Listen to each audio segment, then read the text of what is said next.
Hello friends, welcome to our channel. अगर आप हमारे चैनल पर नए हैं तो प्लीज़ हमारे चैनल को सब्सक्राइब कीजिए और साथ ही पास में बने बेल आइकन को प्रेस कीजिए, जिससे सभी आने वाली लेटेस्ट वीडियो के अपडेट्स आपको मिलेगी और वर्ग 3 की तैयारी आपकी बहुत अच्छे से होगी।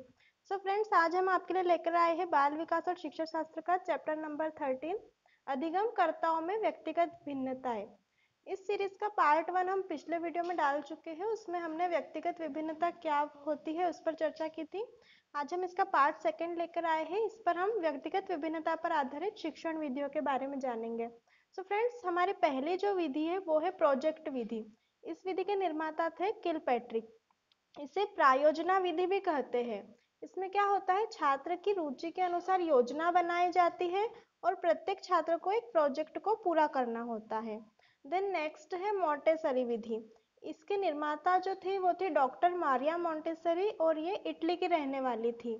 इन्होंने जो ये विधि बनाई थी ये मंद बुद्धि बालकों हेतु बनाई थी, जिसे CWSN या विशेष आवश्यकता वाले बच्चे कहते हैं, उनके लिए ये विधि खासकर बनाई गई थी।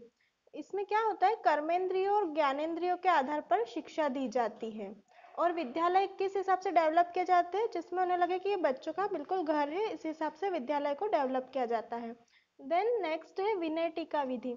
इस विधि के निर्माता थे कार्लटन वॉशबर्न। इसमें पाठ्य पुस्तकों को छोटे छोटे भागों में बांटा जाता है और बच्चों को कार्य करने की पूर्ण स्वतंत्रता होती है। देन नेक्स्ट है किंडरगार्टन प्रणाली या इसे बालोद्यान विधि भी कहते हैं। इस विधि के निर्माता थे फ्रोबेल।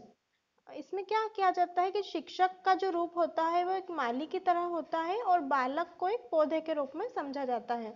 इसमें क्या होता है, खेल द्वारा बालकों को शिक्षा दी जाती है। देन नेक्स्ट विधि है डाल्टन विधि। डाल्टन विधि के जो प्रवर्तक थे वो थे हेलन पार्क हर्स्ट।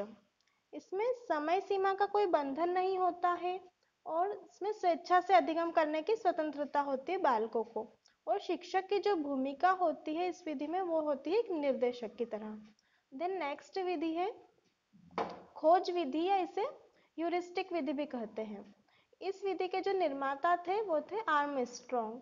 इसमें विद्यार्थी स्वयं खोज के द्वारा सीखता है, यानी विद्यार्थी को स्वयं खोज करने के लिए प्रेरित किया जाता है इस विधि में। और इस विधि का उपयोग कहाँ कहाँ किया जाता है, विज्ञान और अनुसंधान के लिए, मीन्स कुछ रिसर्च अगर करना है तो वहां पर इस विधि का उपयोग किया जाता है। कौन सी विधि, खोज विधि या ह्यूरिस्टिक विधि।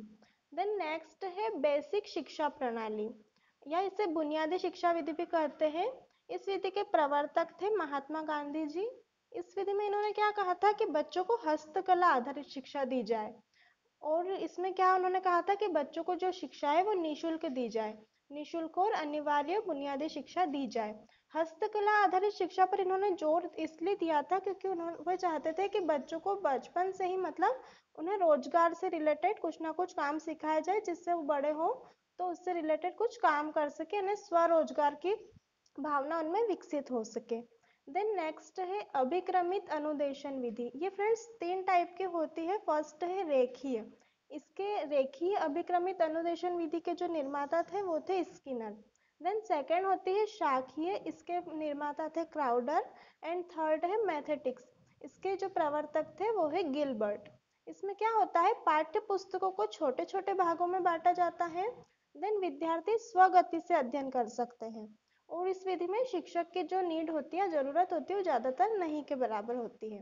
मतलब विद्यार्थी स्वगति से अपना अध्ययन करते हैं, विद्यार्थी स्वयं ही इसमें अध्ययन कर सकते हैं। देन नेक्स्ट है ड्रैकोली प्रणाली। इस विधि के जो निर्माता थे वो थे डॉक्टर ओविड ड्रैकोली।